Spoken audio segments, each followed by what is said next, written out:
Hey guys, and welcome to Chinese Agricultural by me, Tyler Blankstein. So we're going to take a little trip over from our town of Gainesville, Florida to China to learn about their agricultural practices, production, and learn to make a few dishes from the southern region of China, specifically the Sichuan province and the city of Chengdu. It's going to be really fun. Before we get into the agricultural side of things, let's just give a basic overview of China. It's a pretty large country, slightly smaller than the US at around 9.5 million square kilometers. It's got a population of around 1.4 billion, mostly ethnically Chinese. The government is slowly been transitioning from the communist government to a more free market economy, which has allowed China's agricultural sector expand as urban flight happens and the economy switches to more service-based and production-based means.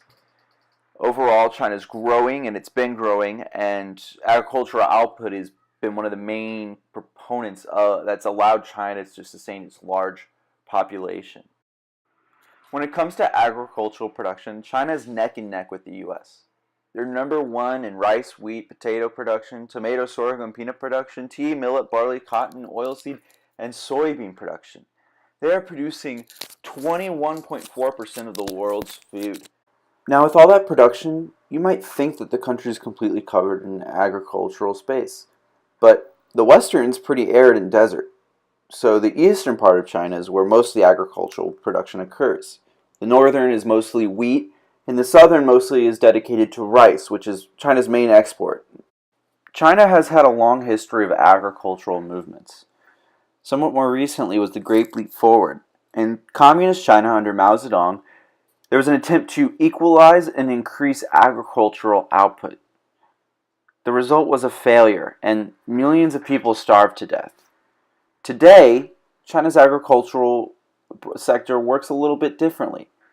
Instead of relying on communal farms, the farms are more distributed between small-time farmers. Small-time farms make up a vast majority of China's agricultural sector. Over 300 million plus farmers are working to produce that massive amount of agricultural output under very labor-intensive practices. Because of this massive amount of output, China remains a very large trade partner with the US. As you can see in this infographic, the US is the second largest foreign market for Chinese imports. These include rice, wheat, grain, and corn, and are staples of the American diet. This trade isn't always perfect. More recently, there was an issue with garlic imports to the US. Because of China's genetically modified crops, they were able to produce more garlic at a cheaper rate than the California farms.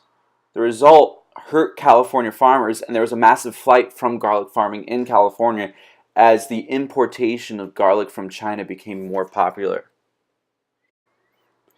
One of the most important parts of Chinese agricultural production is the production of rice. Rice paddies are very important and historic to Chinese agriculture. They have allowed for the growth of the kingdoms within China, the Han Dynasty, the Zhou Dynasty, the Ming Dynasty, and they're what provided a lot of the sustenance for Chinese peasants. As you can see, rice is grown on these terraced rice paddies along the mountainside. It requires a lot of labor-intensive activity, but the yield provides a large proportion of the world's rice. In the country programming framework created by the UN, they outline some of the issues of China's agricultural production. Rural poverty still remains an issue in China, and urban flight for better jobs in cities has become a major issue for the agricultural sector. Since 1997, China's arable land area has reduced by 8.2 million hectares, mainly due to this urbanization, and also desertification.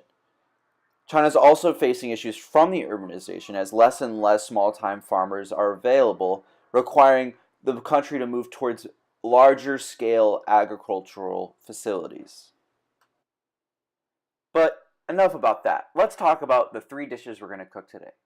The province we're specifically focusing on is Sichuan. Sichuan has a long and very complicated food history, and the quality of its food is so high that it's been even deemed a UNESCO World Heritage Site. The specific region is known for the spicy chilies and Szechuan peppercorn utilized in their dishes. So these dishes have a lot of spice, but the uniqueness of the Szechuan peppercorn numbs your mouth so that you don't get too much of that really spicy chili flavor. The three dishes we're specifically making are Dan Dan noodles in the bottom left, which are noodles in a spicy peanut sauce.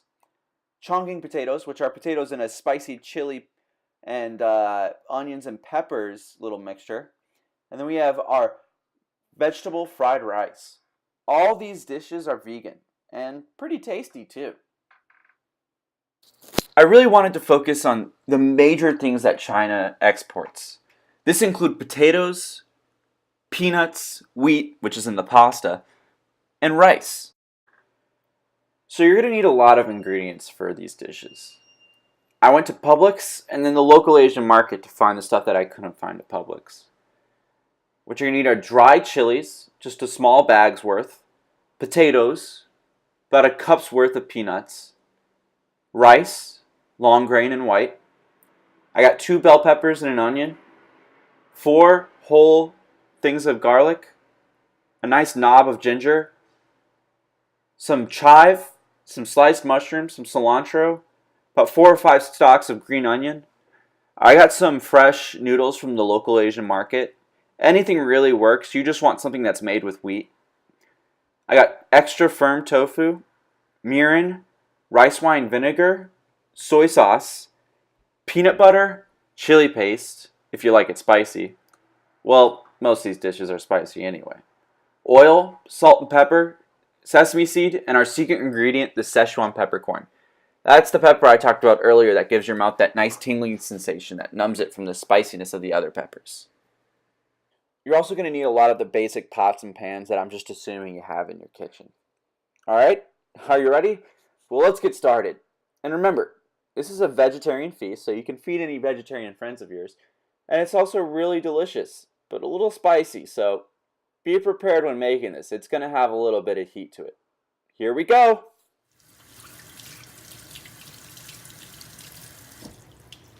Obviously, the first step is to wash your hands. Now we're gonna put on our fun cooking gear. I got this cool apron and a cool headband to protect my hair from getting in your food.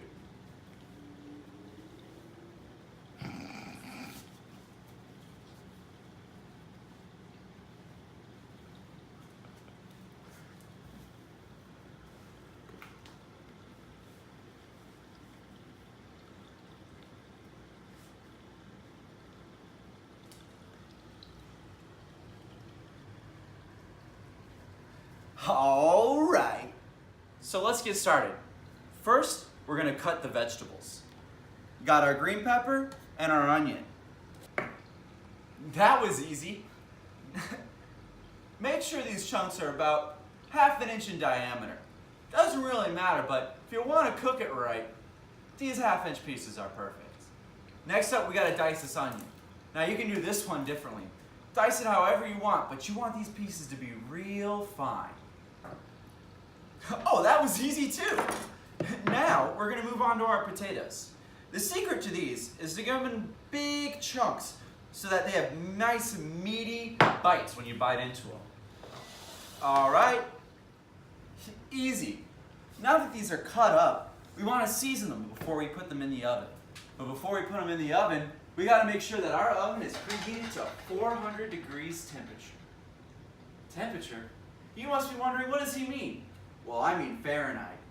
Now we're gonna season our potatoes. We're gonna add about a tablespoon of oil. If you wanna do more, you can do more. That just means your potatoes are gonna get that much more crispy. And then we're gonna add about a teaspoon of salt and about a teaspoon of pepper. This is gonna give the potatoes a basic flavor profile that we can build the Chinese flavoring upon. All right. Don't be afraid to go heavy with the black pepper. Spice is what makes this dish delicious. So we're gonna just mix this up.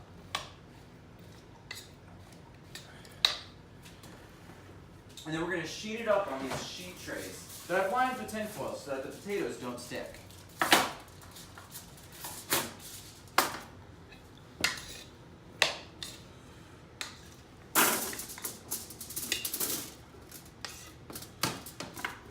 The secret is that they don't touch. Now, we need to put these bad boys in the oven for about an hour, or until they're nice and soft on the inside and crispy on the outside. Now that we have our potatoes going for our Chongqing style potatoes, we need to clean and cook our rice. It's simple. All you gotta do is take white grain rice and rinse it in water at least 5 or 6 times. Rinsing, straining, rinsing, and straining until the water runs clear. That way, all the starches get washed off the rice and the grains don't stick together. Now, in my household, we like to use a rice cooker. 1 part rice to 1.5 parts water. If you don't have that, all you gotta do is boil the water, add the rice, reduce it to low temperature, and then just let it simmer for about 20 minutes. Once it's simmered for 20 minutes, the rice should be fully cooked and all it needs is a fluffing. There are 3 ingredients that are key to Chinese cuisine. It's that of the green onion, the garlic, and the ginger. The ginger and the garlic need to be chopped up as finely as possible. Now, it doesn't really matter how you do this as long as you get the skins off both of these. They're kind of bitter and they don't actually add much flavor to the dish. Now, we've got garlic and ginger minced up really fine. This is important to all our dishes. In the meantime, while these potatoes are still cooking, we need to chop up this green onion, this cilantro, and this chive. For the green onion, we're gonna do a coarse chop. We're gonna chop off the stems, set those aside. You can use them for soup stocks, whatever you need, but they're not good in this dish. And then we're gonna just cut about 1-inch slices at an angle of these green onion. That way, they stay a little bit prominent in the dish, but they're not too big to eat. Now let's move on. Next we got our chive. We're gonna treat this the same way as the green onion. Large slices. We wanna eat these, but we don't want it to be hard to eat. And they'll wither away a little bit as we saute them. Next up, the cilantro. Now, depending on how you like it, if you want big bites of cilantro, that's fine. But me, preferably, I like small little pieces. So I'm gonna bunch this up, and then I'm gonna slice it very thin.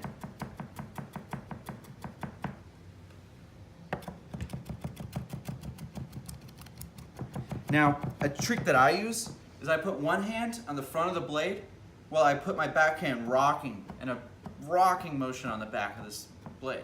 That way, the cilantro gets nice and finely chopped and I don't have to work too hard.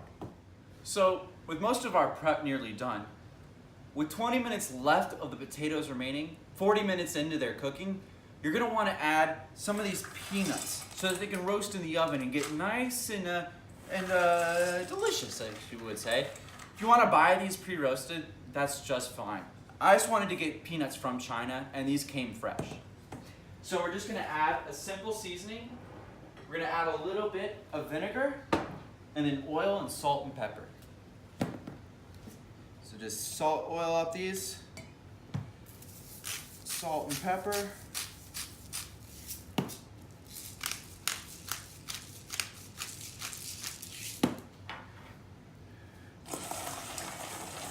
And then just the smallest little bit of vinegar.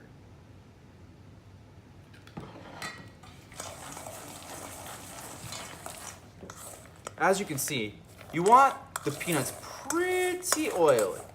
That way they kind of fry up in the oven.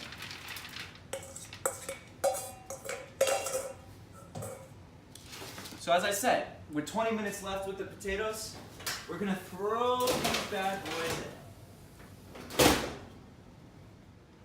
All right, so now it's time to make the sauce for our Dan noodles. Our potatoes, our peanuts, and our rice are all cooking. They're just about ready. So I gotta get this sauce moving.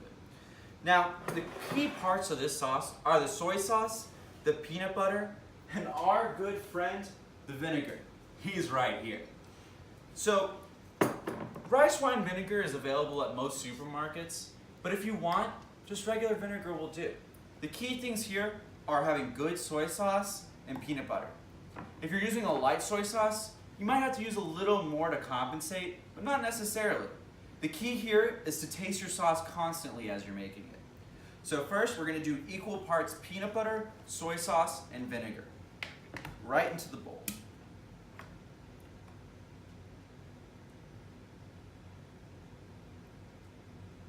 Soy sauce,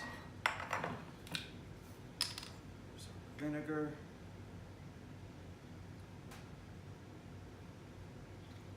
and then about a third of a cup of peanut butter.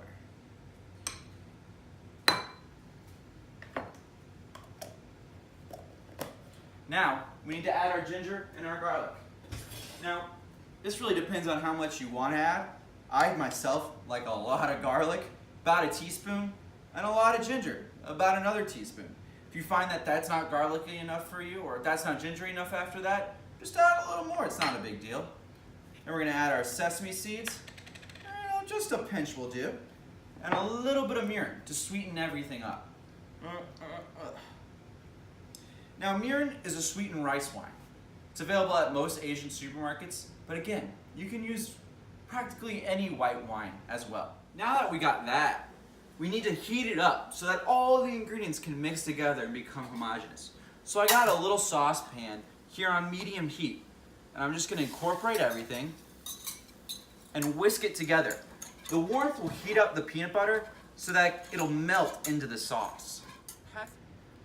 Now, it's time to get our last steps before assembling the dish.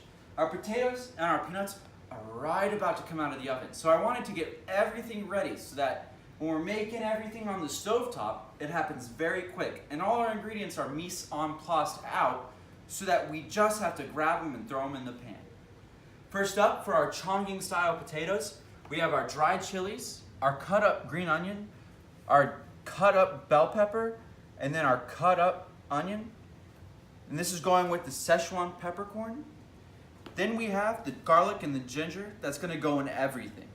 We have the dan dan noodles with the tofu that will crumble up in the last minute, the peanut sauce that we made earlier, the chive, the fresh noodle from the market, and the chopped up cilantro. And finally, for our veggie fried rice, we have our pepper, our onion, our mushroom, and soy sauce. Now everything should be just about ready. That rice is cooked and I've fluffed it, and the potatoes and the peanuts are gonna come right out of the oven. So now everything's basically ready. So we're gonna start off by making each dish individually. We're gonna let these potatoes, peanuts, and rice cool a little bit, and then we're gonna assemble everything. First up, let's make the fried veggie rice. You're gonna add a little bit of oil to the pan and get it ripping hot, high heat. The secret here is to really fry the rice at a high temperature so it gets that golden brown coating on top of it. Now make sure you have your onions, peppers, and mushrooms for this. It's gonna happen very quickly. So our pan's really hot. First, we're gonna add the big ingredients. Those big old mushrooms and those big old peppers. Hold off on the onion. That's gonna go in with the garlic and the ginger. Now that our mushrooms and our peppers have cooked for a little bit, about 5 or 6 minutes, we're gonna add in our onion. And then with that, we're gonna add a little bit of salt and a little bit of pepper.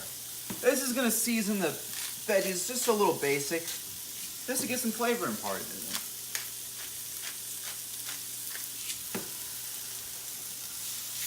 Now, I like a little bite in my onion, so I tend to go a little undercooked. But given that this is on a high temperature, the onions are gonna cook very quickly no matter what. So this only needs another minute or so sauteing together.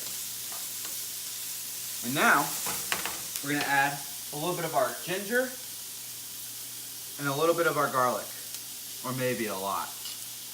This is what's gonna give it that nice, delicious flavor.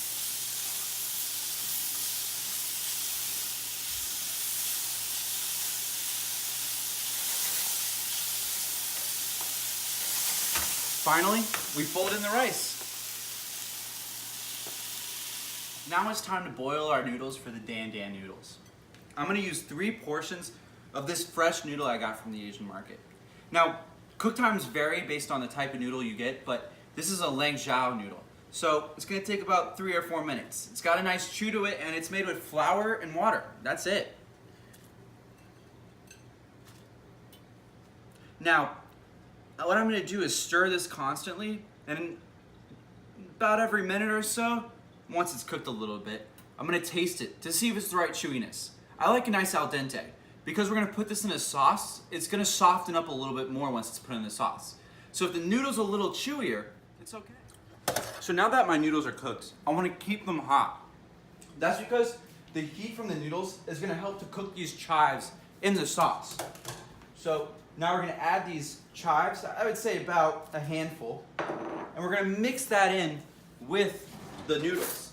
That way, some of the oils from the chives kind of mix in with the noodles and give it a nice flavor.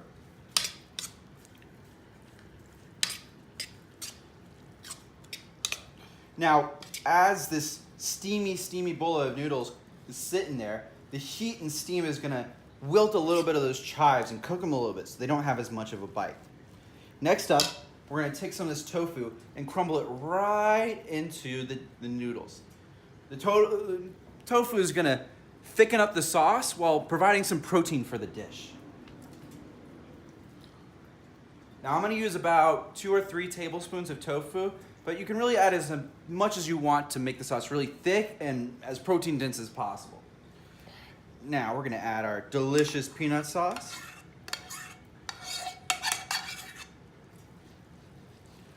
Okay, so finally we have to make the Chongqing style potatoes.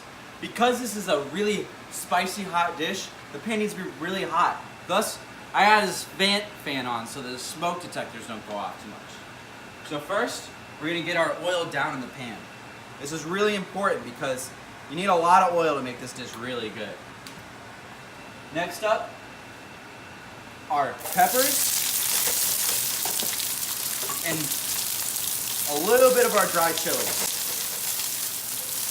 Now, because the Chongqing flavor profiles require lots of spicy flavors, don't go shy on the chili peppers. They're what flavor the dish. And then when you add the Szechuan pepper, it'll numb your mouth so that you don't get too much of the spice. Now, because this pan is so hot, all these items are gonna cook super quick. So I'm almost immediately gonna add in my onion and my green onion. We're gonna saute these together. Now that it's been cooking for about 2 minutes, we're ready to add the potatoes. But first, we need to season this mixture with a little bit of salt, a little bit of pepper, and a little bit of our secret ingredient, the Szechuan peppercorn. Now, I like to go pretty hefty, but you don't have to. A little less than 1/4 teaspoon will work. This stuff is very strong.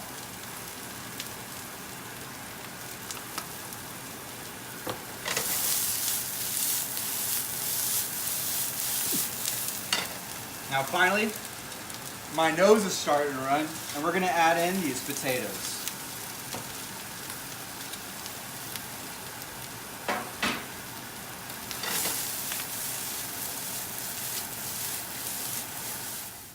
Now that our 3 dishes are basically finished, time to garnish. I'm just gonna take a handful of these freshly roasted nuts and throw them right on top of those dan dan noodles. If you want to crush them up, that works too, but I like them whole because you get a bigger crunch. I also like to garnish the Chongqing potatoes with a little bit of nuts as well, as it gives it a nice little nuttiness to it and a little more crunch. Finally, I'm gonna go in with some of the sesame seeds on top of the Chongqing and the fried rice. And I like to garnish the fried rice with a nice little dollop of chili paste. This is gonna give it a little more heat and add a little bit of sugar and vinegar to it.